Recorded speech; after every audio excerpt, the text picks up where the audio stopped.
తని వస్త్రపు చెంగుని సౌలు వస్త్రపు చెంగును కోసిన దావీదు మనస్సు నొచ్చుకుందంట. అబ్బా,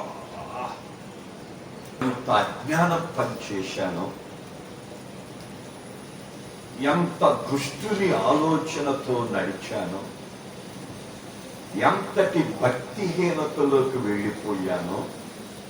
ఇప్పటి వరకు ఉన్న పట్టు, ఇప్పటి వరకు ఉన్న పరిశుద్ధత, ఇప్పటి వరకున్న నీతి, ఇప్పటి వరకున్న యథార్థత, ఇప్పటి వరకున్న సమర్పణ, ఇప్పటి వరకున్న భక్తి, ఇప్పటి వరకున్న శక్తి, ఇప్పటి వరకున్న ఆత్మీయత, ఇప్పటి వరకున్న కృపావరాలు, ఇప్పటి వరకున్న ఆ మహిమ, ఇప్పటి వరకున్న ఆయన తేజస్సు, ఇప్పటి వరకున్న ఆయన ప్రభావం, ఇప్పటి వరకున్న ఆయన వెలుగు, ఇప్పటి వరకున్న ఆయన కృప నా మీద నుండి తొలగిపోద్దేమోనని హృదయములో నొచ్చుకున్నాడు అని రాశాడు.